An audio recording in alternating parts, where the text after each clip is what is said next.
भागवतोत्तमैः अनुज्ञातः अनुगृहीतः शासने भविष्यत्।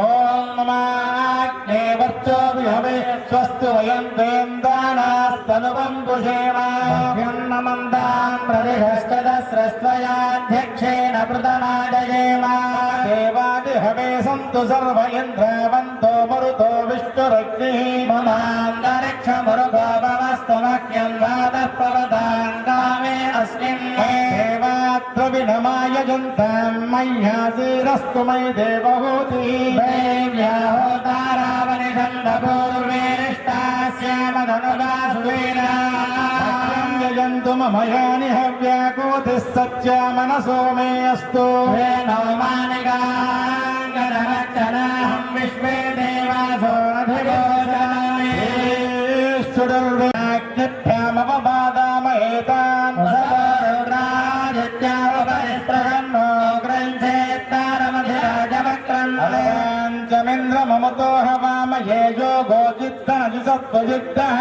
मन्ना यज्ञं विहवेदः स्वास्य कुर्मो हयो मे दिनन्द्वा ॐ देवीं वाचमजनयन्त देवास्तां विश्वरूपा पशवो वदन्ति स्थानामन्त्रे शवोर्जन्तुहानाधेर्वागस्मादपसस्तुरैतो मुहूर्त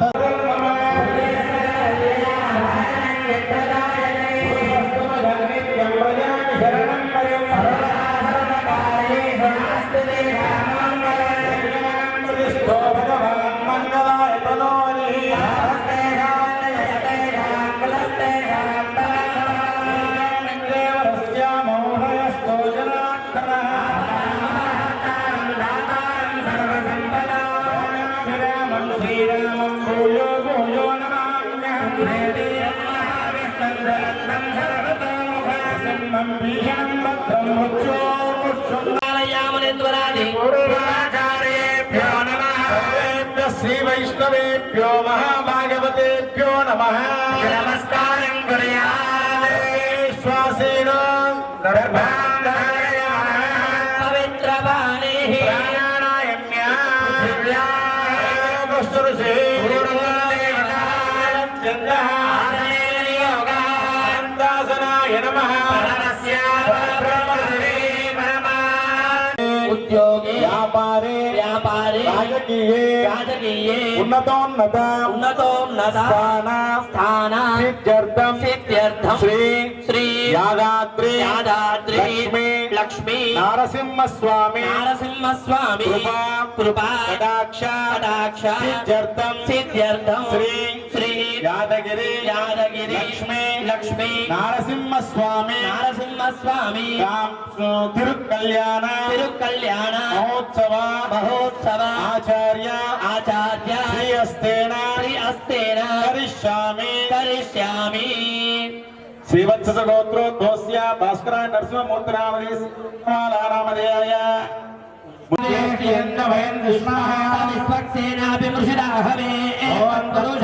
विद्महे वेत्रहस्ताय धीमहि प्रचोदयात् ॐ विश्वक्सेनमावाहयामि विश्वक्सेनमावाहयामि हृदयाय नमः हंसते साधिकाय वज्रोगजाय हुं नेत्राभ्यां चतुरस्त्राय भटो प्रत्येकं विश्वक्सेन मुद्रां प्रदर्श्य सपरिवाराय श्रीमते विश्वक्सेनाय नमः हस्तयोर्घ्यं समर्पयामि नारायण श्रीमते विश्वक्सेनाय नमः पादयोः पाद्यं समर्पयामि परिवाराय श्रीमते विश्वक्सेनाय नमः आचमनीयं समर्पयामि परिवाराय श्रीमते विश्वक्सेनाय नमः तारिकेन स्नानं ओम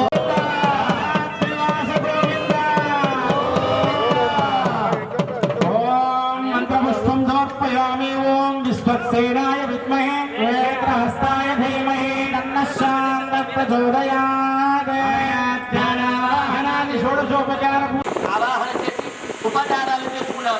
ఉపచారాలంటే ఇంటికవరిన బంధువులు వచ్చారనుకోండి ఏం చేస్తాం? చేతులు కడుక్కొని నీళ్ళు అందిస్తాం, కాళ్ళు కడుక్కోమని నీళ్ళు అందిస్తాం, తాగడానికి మంచి నీళ్ళు అందిస్తాం. అదేవిధంగా ఆ విశ్వక్సేన భగవానుడికి మంత్రయుక్తంగా భక్తిపూర్వకంగా అస్తయోగ్యం సమర్పయామి పాదయోః పాద్యం సమర్పయామి ముఖే ఆచమనం ఉపచారికేన స్నానం వస్త్రాలు పూర్తపుండ్రాలు అలంకరణ నివేదన మంగళ మంగళహారతి అక్కడ వరకు స్వామివారికి మనందరం భక్తిపూర్వకంగా అందించడం జరిగింది. విశ్వక్సేన ఆరాధనలో తెలిపినటువంటిది ఇంకోటి ఏంటంటే స్వామికి ఉపయోగించినటువంటి అక్షతులు కావచ్చు, పుష్పాలే కావచ్చు, ప్రథమముగా ఆ భగవంతుడి యొక్క పాదాల వద్ద ఉంచి తత్శేషం మిగిలినటువంటి అక్షతులను ఆచార్య చేతుల నుండి ఆ యజమాను శిరస్సు మీద కనుక అక్షతులు కనుక వచ్చినట్టయితే విశ్వక్సేన ఆజ్ఞ తీసుకోవడం జరిగింది. ఇప్పటి వరకు విశ్వక్సేన ఆరాధన చేసుకున్నాం. ఇప్పుడు స్థల శుద్ధ్యార్థం, ద్రవ్య శుద్ధ్యార్థం, మనశుద్ధ్యార్థం కొరకై శుద్ధి పుణ్యాహ్వాదన కార్యక్రమాన్ని నిర్వహిస్తున్నాము. ఈ ఘట్టాన్ని మన కళ్యాణ మహోత్సవం నిర్వహించుకుంటున్నాం. ఉన్నటువంటి ఈ బలాలు కావచ్చు, ఈ వస్త్రాలు కావచ్చు, ఏవైనా సరే అపరిశుభ్రంగా ఉన్నట్టయితే కనుక వాటి మీద కనుక ఆ పుణ్యాహ్వాదన జలాన్ని ఈ స్థలంలో కనుక చల్లుకుంటే ఆ ఉన్నటువంటి ఏది అశుచిగా ఉన్నటువంటి ప్రదేశాన్ని శుచిగా చేసుకున్నాం ఇప్పటి వరకు. ఆ యొక్క పుణ్యాహ్వాదన శుద్ధ్యార్థం, ద్రవ్య శుద్ధ్యార్థం అంటే ఇక్కడ కళ్యాణానికి తీసుకొచ్చినటువంటి యొక్క ద్రవ్యాలు ఏవైతే ఉన్నాయో బయట నుంచి చెప్పులు వేసుకోకుండా అయితే తీసుకురాకుండా లేదు కదా. అలాగే ఉమ్ములు మూత్రాలు ఇవన్నీ ఏవో అన్ని దాటకుండా మనం తీసుకొని వచ్చి ఉంటాం. ఇవన్నీ కూడా అలాగే ఒకే ఒక వృక్షానికి ఒక 40 డజన్లు అరటిపళ్ళు ఒకే వృక్షానికి మనకు వస్తాయి. కళ్యాణం ప్రారంభించారు. మరి ఇది ఎప్పటి వరకు అయిపోతుందో ఇప్పటికే 12 అయింది. పక్కన ఆల్రెడీ కూడా ఉడికింది, పప్పు కూడా ఉడికింది. మరి ఇవన్నీ రెడీగా ఉన్నాయి. ఇవన్నీ మరి అంత వేడివేడిగా ఏమైనా పోతుందేమో అనే ఒక భావనతో ఉన్నట్టయితే కనుక ఆ పుణ్యావాచన తీర్థాన్ని కలగానే రీస్టార్ట్ అవుతారు. అదే ఎందుకు పుణ్యావాచన తీర్థం అనంటే బాహ్యంగా ఉన్నటువంటి అవయవ శుద్ధి కొరకే పుణ్యావాచన తీర్థాన్ని చల్లారు. ఈ మధ్య కాలంలో కొంతమంది ఆడవాళ్ళు ఒక కార్యక్రమం జరుగుతుంది అనుకోండి, ఒక పట్టు చీర తీసుకుంటారు, అది కట్టుకుంటారు, వాళ్ళకి ఇక్కడికి వస్తారు. ఆ కార్యక్రమం పూర్తి కాగానే మరలా పట్టు చీరను మడత పెట్టి మళ్ళీ మీరు వాళ్ళు పెడతారు. మరలా మళ్ళీ ఎప్పుడైనా పూజ కార్యక్రమం ఉండేదో ఎప్పుడో ఫంక్షన్ ఉండేదో వెళ్ళిస్తారు. పిండడం అనేది మాత్రం ఏమి చేయకూడదు. చాలా మంది చేస్తున్నారలా. ఒకసారి కట్టినటువంటి వస్త్రాన్ని మరలా కనుక పిండకుండా కట్టినట్లయితే కనుక గగన వెళ్తుంది. ఇక 108 కలశాల పాలు కట్టి స్వామి అభిషేకం చేయాలంటే ఎందుకు ఒక బకెట్లలో ఆ వస్త్రాన్ని కనుక పిండుకుంటే ఆ దోషం పోతుంది. ఆ విధంగా ఏవైనా ఈ బాహ్యంగా ఉన్నటువంటి అవయవ శుద్ధి అవ్వాలంటే పుణ్యవాచన తీర్థం కళ్యాణం. మరి ఆంతరికంగా నిన్న మొన్న మంచి మంచి పదార్థాలు తింటారుగా మీరు, అవి లోపల అలాగే ఉంటాయి, తొందరగా పోవు. కొంతమంది ఏం చేసుకుంటారంటే శనివారం ఫాస్టింగ్ అని శుక్రవారం రాత్రి 11 గంటలకు తింటారు. 12 దాటినాక ఇక మేము ఫాస్టింగ్ అంటే తినవండి అని అంటారు. తర్వాత మళ్ళీ శనివారం 12 దాటినాక అయిపోయిందండి ఫాస్టింగ్ అని ఫ్రిడ్జ్ లో తీసుకొని తింటారు. మరి అదేం ఫాస్టింగ్ మాకు అర్థం కాదు. మరి ఆ లోపల ఉన్నటువంటి అవయవ శుద్ధి, లోపల శుద్ధి కూడా అవ్వాలి కదా. అందుకనే కార్యక్రమం ప్రారంభంలో ఆచమనం చేస్తాం. ఓం అచ్యుతాయ నమః, అనంతాయ నమః, గోవిందాయ నమః అనే 3 నామాలతోని ఆ యొక్క తీర్థం కనుక తీసుకున్నట్టయితే ఆ తీర్థం లోపలికి వెళ్ళి లోపల అవయవ శుద్ధి అవుతుంది. కనుక ఇప్పటి వరకు పుణ్యావాచన కార్యక్రమాన్ని చేసుకున్నాం. కళ్యాణ ఘట్టంలో అతి ముఖ్యమైనటువంటి ఘట్టం కంకణ ధారణ అంటే రక్షాబంధన కార్యక్రమం ఇప్పుడు ప్రారంభం కాబోతుంది. ఈ ఘట్టాన్ని తిలకించండి. జై శ్రీమన్నారాయణ. ఓం మయం మహోత్తస్తు మహోత్తస్తు. ఓం నమః సదసే నమః సగేనాం పురోగానాం చక్షుషే నమః దివే నమః పృథివీ సప్రదశభాం మే గోపాయ తేజసభ్యా సభాసదః తానింద్రియావనః కురు సర్వమాయురుపాసదా. సర్వేభ్యః శ్రీవైష్ణవేభ్యో మహాభాగవతేభ్యో నమః. ఓం రాధారమేంద్ర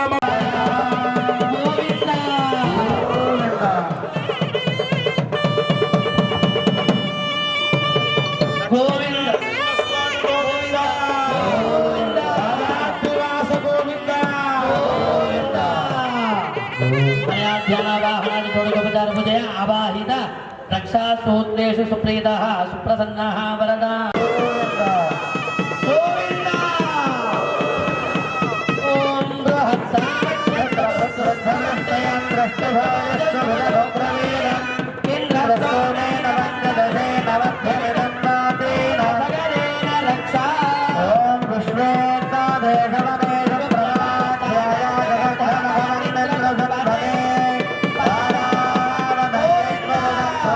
స్వభావ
అర్హుడైనా. అలాగే మరి అమ్మవారే చదువుకున్నది, ఏమి గుణగణాలు కలిగి ఉన్నది, పెళ్లి చేసిన తర్వాత సమయానికి ఆయనకి ఎవరు వండి పెడుతుందా లేదా, లేకపోతే సిబ్బీలని అవన్నీ కూడా బయట నుంచి తెప్పించి పెడుతుందా స్వామికి అన్నట్టుగా అవన్నీ కూడా ఇప్పుడు గుణగణాలు మనం చెప్పుకున్నాం. మరి స్వామివారి గోత్రం అచ్యుత గోత్రం, అచ్యుత గోత్రం స్వామివారి గోత్రం. అచ్యుత గోత్రం వారి యొక్క ముత్తాత గారి పేరు పరబ్రహ్మ శర్ముడు. అలాగే స్వామివారి యొక్క తాతగారి పేరు ప్రద్యుమ్న శర్ముడు. మరి స్వామివారి తండ్రి గారి పేరు వాసుదేవ శర్ముడు. మరి స్వామివారు సాక్షాత్ శ్రీమన్నారాయణుడి యొక్క అవతారంలోంచి వచ్చినటువంటి అవతారమే నారసింహ స్వామి.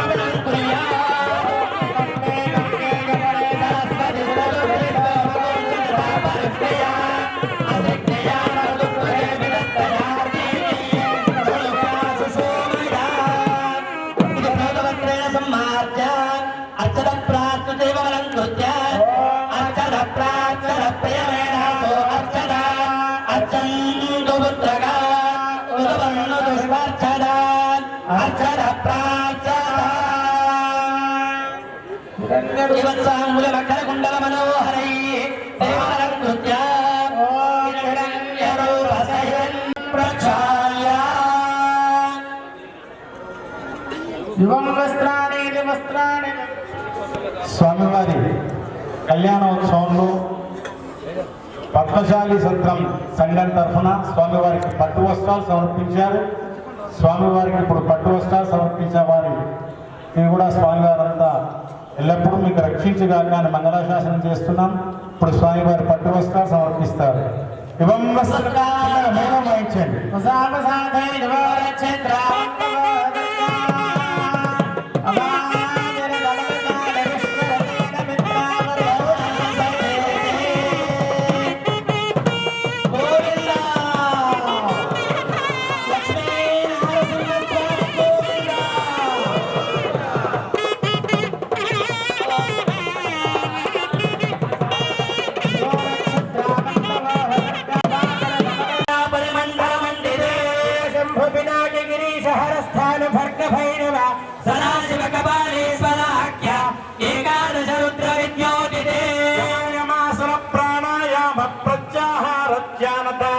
సమాన అష్టాంగ యోగ నిష్ఠాగరిష్ట వశిష్ఠ వారగిల్య విశ్వామిత్ర వాల్మీకి జవనగ్ని చాధూర్వాస కవిమౌత్కల్య కౌండిన్య కశ్యప గార్గి గౌతమ ఆంగీరస దక్ష పరాశర జైమిని పతంజలి జన్మబోధాయన వైశంపాయన ఆపస్తంభ జాపాలి మార్కండేయ మాండవ్య భరద్వాజ సనక సనందన సనద్వార సరస్సుజాత అగస్త సోనగార్జనైక ముని విరాజితే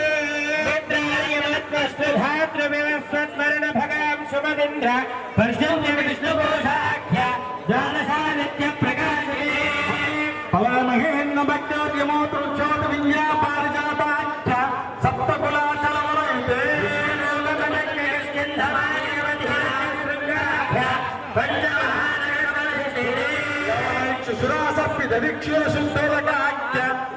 సమానంగా సాగాలి.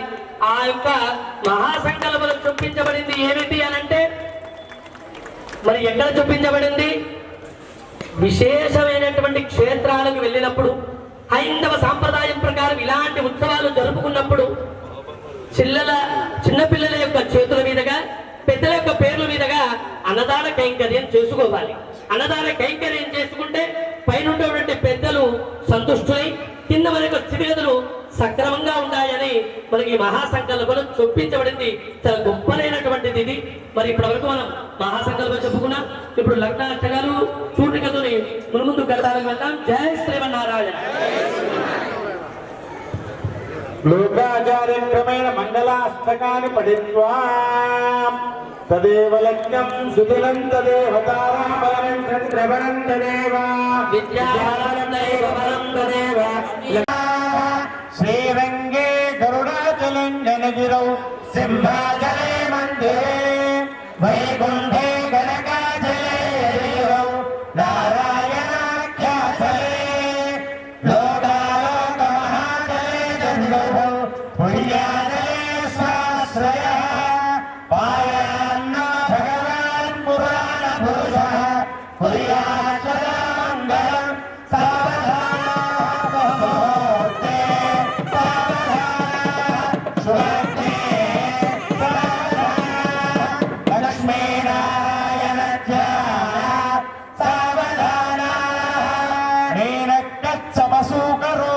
అనుకో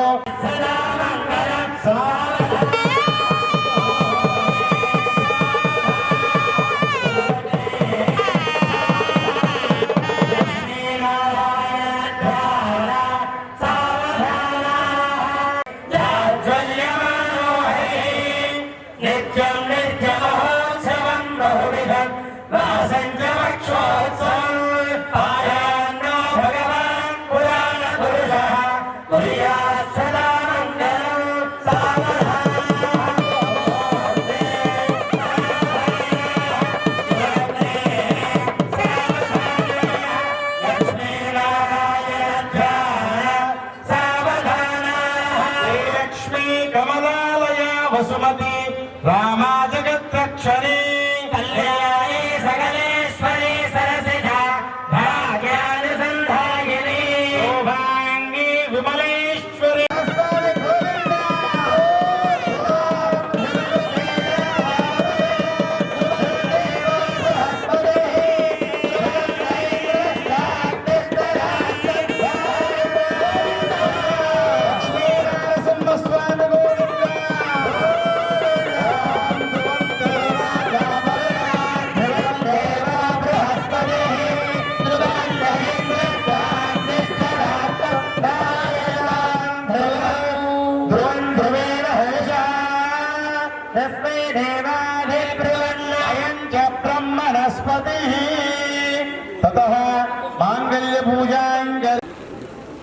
आचार्य प्राणानाजम्यास्य श्रीमद्भगवतो देवदेवोत्तमस्य श्रीमद्गाण्डकोटि ब्रह्माण्डार्यस्य देवदेवस्य जगद्गुरुं जगद्रक्षणार्थं लीलयावतीर्णस्य अखण्ड भारतावनि एतत् पुण्यस्त्रीणां च एतत् माङ्गल्य वृद्धि अभिवृद्धि द्वारा माङ्गल्य देवता आराधनाख्यं कर्म करिष्ये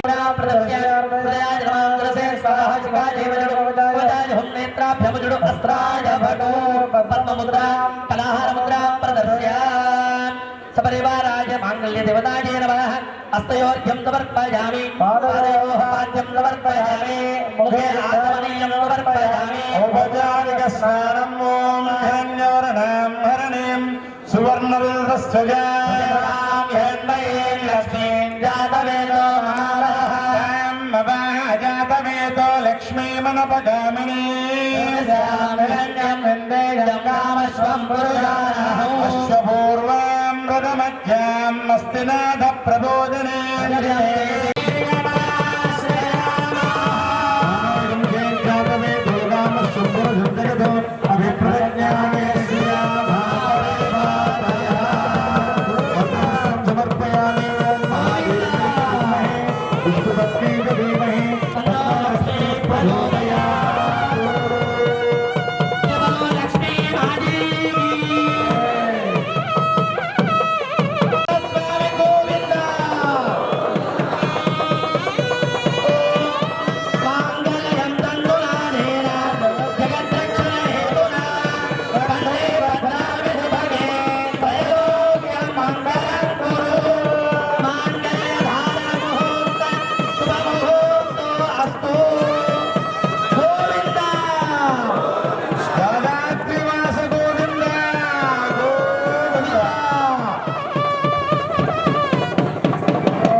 బంధువులు రావాలి ఇక.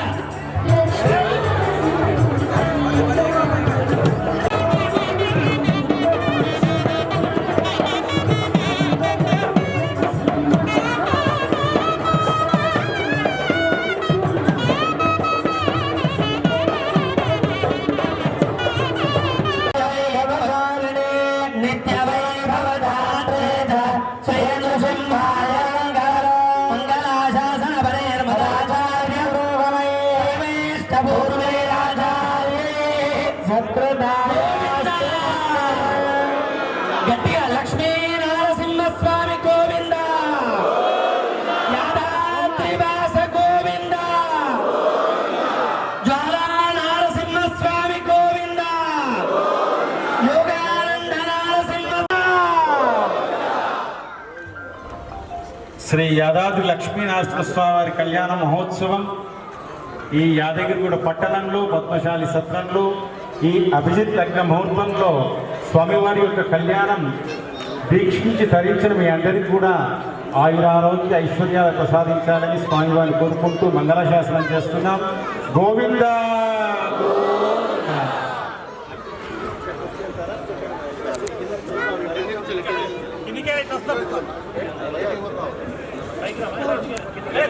అందరు కూడా